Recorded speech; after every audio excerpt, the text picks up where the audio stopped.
Hello student, in the previous video of the political science chapter first, what democracy, why democracy, we discussed the second feature of the democracy, that is a free and fair electoral competition. In this video, we will discuss the next feature of the democracy. The next feature of the democracy is one person, one vote and one value.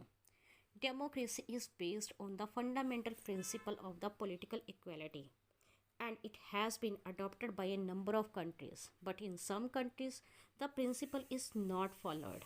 For example, in Saudi Arabia, women do not have the right to vote. In Estonia, made its citizenship rule in such a way that people belonging to Russian minority find it difficult to get the right to vote. And in Fiji, the electoral system is such that the vote of an indigenous Fiji has more value than that of an Indian Fijian. It means these countries are not a democracy, because in a democracy each adult citizen must have one vote and each vote must have one value. The next feature of the democracy is rule of law and respect for rights.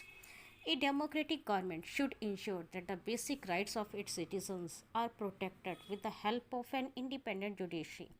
The government officials also have certain rights and responsibility assigned by the constitution and the law.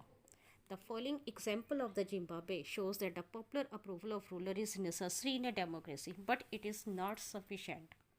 Zimbabwe attained the independence from white minority rule in 1980. Since then, the country has been ruled by the ZANU-PF. Its leader, Robert Mugabe, has been ruling the country since independence. Elections have been held regularly, but always won by the ZANU-PF.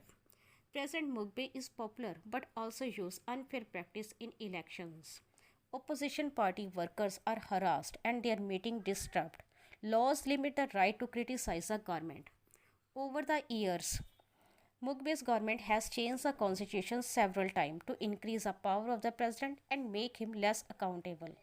Television and radio are controlled by the government and give only the ruling party's version. There are independent newspapers, but the government harasses those journalists who go against it.